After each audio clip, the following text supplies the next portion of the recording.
It's easy to get into home roasting though, right? Because you can do that on anything. I mean, you can really do it with a frying pan. It is an immensely labor-intensive process to grow coffee. So we started this 3 years and 2 days ago.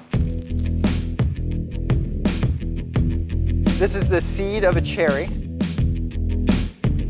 Mycotoxins are toxins that are produced by yeast and fungi. So I leased this roaster from higher grounds, really dialing in a roast and really being able to execute it the way I want it. You don't want to do this really fast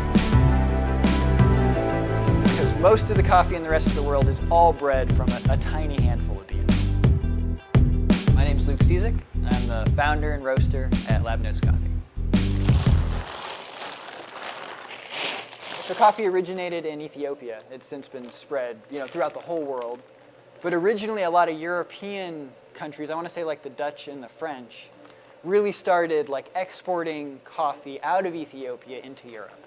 But they really wanted to maintain their monopoly and not let other people grow coffee. So there were export rules saying all the beans had to be boiled before they left the country so that nobody could actually plant these seeds and grow their own coffee.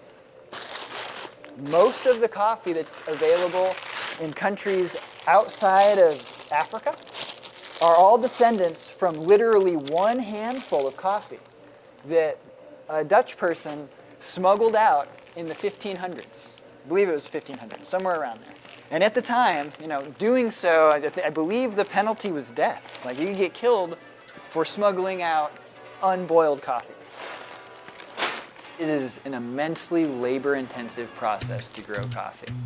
Right? The cherries, generally speaking, are picked by hand when ripe. Every cherry has 2 coffee beans in it. So think about how many coffee beans go into your 1 cup of coffee that you drink in the morning. So much work goes into growing that plant, picking all of the cherries, then processing the cherries, and ending with a green coffee that someone can roast. And I think just general awareness about that is important. People need to realize that the people growing the coffee are the ones really doing all the work. Think about anything else you buy and how big it is and how much it costs you. To be able to get a pound of green coffee for under $2, that's wild.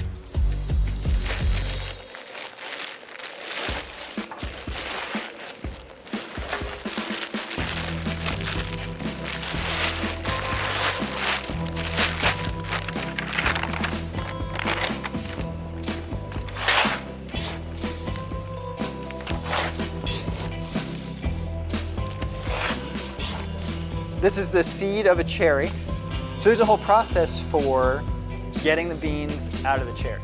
There's naturally processed, which historically has been my favorite.